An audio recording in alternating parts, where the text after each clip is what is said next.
Salam əziz abituriyentlər, əziz şagirdlər, hər birinizi xoş gördük. Ekranda da gördüyünüz kimi abituriyent jurnalının 2026-cı sayındakı buraxılış model suallarına baxacağıq. Hər birinizə uğurlar arzu edirik. İmtahanlarında tarixi açıqlanıb. İmtahanları haqqında da bir şey deyim ki, panikaya uymayın. 9 imtahan, 15 Mart imtahan, hər ikisi eyni səviyyədə olacaq.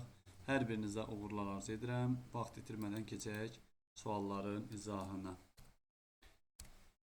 Demək, bizdə birinci sualda nə deyir? Qrammatika suallarına baxaq. İlk öncə birinci sualda bizdən deyir ki, demək, Euler-Venn diaqramına əsasən uyğunsuzluğu müəyyən edin. Təmizlik sözü, tənbəllik sözü. Təmizlik sözü necə tələffüz edilir? Təmizlik, xüsusiləşdiririk. Tənbəllik də tənbəllik şəklində tələffüz edilir. Hər ikisində iki fərq var. Bizdən uyğunsuzluq istəyir. Doğru yanlış tapağın. D samitin kar qarşılığı ilə başlayıb Y samitin kar qarşılığı bitir. Hər ikisinə aid olduğuna görə bu ortaq olmalıydı, yanlışdır. Səs uzanması yoxdur. Bəli, hər ikisinə aiddir, ortaq olmalıydı, yanlışdır. Həm açıq, həm qapalı sahədə iştirak etmişdir. Doğrudur. Yazıcı ilə tələffüz arasında iki fərqli məqam var. Bu da doğrudur. Qarşılığı olan cingitli samitlər işlənib. Qarşılığı olan cingitli demək samitlər bunun da var burada. Deməli tənbəllik, cingitli samit deməli qarşılığı olan ki zısı daha doğrusu zısı da burada özünü göstərib. Bu da deməli burada yanlışdır. Ona görə ki ortaqda verilməli. Eynicisli samit qoşalığı var. Bu da təbii ki doğrudur. Bizdən uyğunsuzluq istədiyinə görə 1, 2, 5 Y variantı olmuş olacaq. İkinci sualda nə deyir? Altından xətt çəkilmiş ifadənin məzmununu saxlamaqla hansı frazeoloji birləşmə ilə əvəz etmək olar? Bir şey qeyd edim ki, uşaqlar, suallar çox rahatdır, sadə suallardır. Yəni suallar da bu tipli suallar olacaq, çətinlik səviyyəsi. Altından xətt çəkilmiş ifadənin məzmununu saxlamaqla hansı frazeoloji birləşmə ilə əvəz etmək olar? Sürücü bir qədər yatıb dincələndən sonra sükanın arxasında keçib yoluna davam etdi. Bir qədər yatıb dincəlmək, gözünün acısını almaq cavab olacaq Y variantı. Nümunədə işlənmiş, bizdən istəyir ki, nümunədə işlənmiş zərfi müəyyən edir. Bax, bizdən zərfi soruşur, zərfliyi soruşmur. İşlənməmişdir daha doğrusu, zərf işlənməmişdir. Dünən dövran sürən bugün can verir, illər xəstəsiyəm, yaram qan verir. Dünən var zaman zərfidir.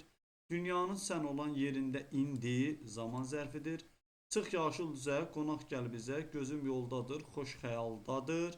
Yenə var D variantında. Bir taleyin oyunda cütləşmişsərik, 1000 il qoşa atılsaq, qoşa var, burada da var. Deməli cavabımız olacaq C variantı. Çıx yaşıl düzə, qonaq gəl bizə, gözüm yoldadır, xoş xəyaldadır. Burada zərf yoxdur. Keçək növbəti suala. Dördüncü sualda nə deyir? Dördüncü sualda bizə deyir ki, cümlələrə əsasən cədvəldəki uyğun fikirləri müəyyən edin. Dost evinin soğanı düşmən evinin plovundan yaxşıdır. Dost tövləsi düşmən evindən yaxşıdır. Yəni burada doğruda bu birinci cümləyə aid doğru fikirlər, yanlışda isə ikinci cümləyə aid yanlış fikirlər tapacağıq. Deyir ki, qeyri-müəyyənlik bildirən halda olan söz mənsubiyyət şəkilçilidir. Qeyri-müəyyənlik dost sözü, dost evi, düşmən evinin, bu yanlış fikirdir, doğru ola bilməz. Hal şəkilçisi qəbul etmiş sözlər həm də mənsubiyyət şəkilçisi qəbul edib, bəli. Evi, dost evi, evinin, düşmən evi, evinin. 2 doğrudur. Tərkibində adlıq halda olan isim yoxdur. Dost evinin soğanı yaxşıdır. Nə? Soğanı, onun öz soğanı da. Dost evinin soğanı. Bu da doğrudur. Demək, davam edək. Doğruda bizdə nə istəyir? Uyğun fikirləri istəyir. Demək, yanlışda da yanlışı tapmalıyıq. Daha doğrusu bizdən 3-cü sualda yanlış götürməliydik biz. Çünki bizə deyir ki, tərkibində adlıq halda olan isim yoxdur. Amma var da burada deməli soğanı sözü adlıq haldadır. Mənsubiyyət şəkilçisi qəbul edib. Ona görə bunu yanlış götürəcəyik. Yanlışda da baxaq. Tərkibində ismin 3 halında olan söz var. Dost tövləsi düşmən evindən yaxşıdır. Dostun tövləsi yəlik, tövləsi adlıq, evindən çıxışlıq. Bu doğrudur. Yalnız çıxışlıq halda olan isimdə bitişdirici samit istifadə edilib. Çıxışlı qaldı. Ev sözün köküdür. N bitişdirici, dən çıxışlı qal. Evi də təbii ki orada i mənsubiyyətdir. Bu tövlə sözündə də bitişdirici samit var. Yəni mənsubiyyət şəkildə sözdə də bitişdirici samit var. Ona görə bu yanlış olacaq. Adlı halda olan isim cümlədəki yəlik hallı ismin antonimdir. Burada dost düşmən antonimdir, amma dostda dost tövləsi qeyri-müəyyən yəlik haldadır. Tövlənin sözdə müəyyənlik bildirilən yəlik haldadır. Ona görə bu da yanlış olacaq. Yəni doğruda doğrunu 2-ni götürəcək, yanlışda da 5-6-nı cavabımız olacaq 2-5-6 Y variantı. Davam edək nümunədə tünd qara hərfə verilmiş an sözdə işləndiyi cümləni iki müxtəlif nitq hissəsi kimi təhlil edə bilərik. Dəftərinizdən başqa qonaqların adı da silinmişdir. Xeyr. Səndən özgə yox pənahım götürə bilmərik. Hamıdan əvvəl Gülzar sözə başladı. Xeyr. 3-də nədir? Axşama kimi gözlədiyini demədi. Nə zaman gözlədiyini axşama kimi qoşma kimi də düşünmək olar. Bir də axşama kimi gözlədiyini demədi. Burada da əvəzli kimi düşünmək olar. 3-ü götürəcəyik. Məruzə edənlərdən sonra məlumat verəcəyim. Bax, bir var məruzə edənlərdən sonra qoşma kimi. Bir də məruzə edənlərdən sonra məlumat verəcəm. Kimdən sonra məlumat verəcəm? Bu da təbii ki zaman zərfi kimi düşünmək olar. 3-5 A variantı. Növbəti sualda bizdə deyir cədvəldə uyğun fikirləri müəyyən edin. Əlavə üzv mübtədadır. Əlavəli üzv cümlə üzvü deyil. Yəni xitabın əlavəsini soruşa bilər.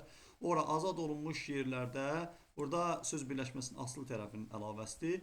Bura həyətin qaranlıq tərəfi onların diqqətini cəlb etdi. Hara bura, bir də həyətin qaranlıq tərəfi onun əlavəsidir. Sabir gənc şair şeir oxuyanda burada da demək fe'li bağlamanın aslı tərəfinin əlavəsidir.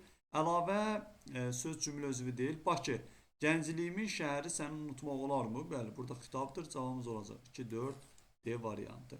Fikirlərdən yalnız ikisinə aid olan fikir. İkisinə aid deyirsə, biz baxaq, 2 qrammatik əsası var. Tərəflərindən biri digərinin aslıdır.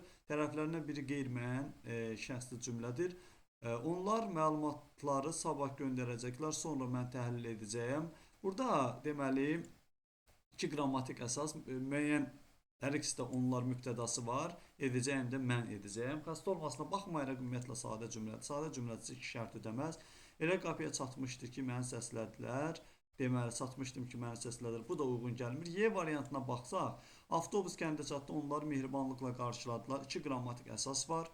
Tərəflərinə biri aslı deyil, bu yanlışdır. Tərəflərinə bir qeyri-müəyyənlik haldadır. Yəni, onları mehribanlıqla qarşıladılar. Kim qarşılayıb? Onlar qarşılayıb qeyri-müəyyəndir.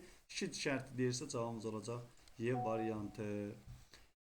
Məqsəd zərfliyinin işləndiyi nümunəni müəyyən edin. Məqsəd zərfliyi deyirsə, Ziya adamların rahat həyatını təmin etmək üçün çalışırdı.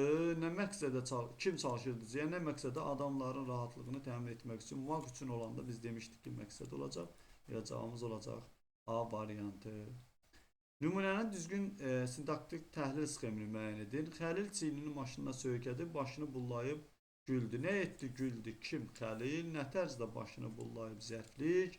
Nə etdi söykədi? Nəyi? Çiynini nəyə? Deməli maşına.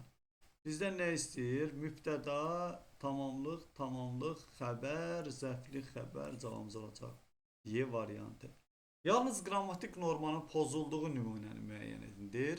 Oxucular bu kitabın yeni nüsxəsini burada axtarır. Nüsxə yox, nüsxə olmalıdır. Leksik, fonetik normada pozulub. Siz bizim üçün çox qiymətlisiniz, yox qiymətlisiniz.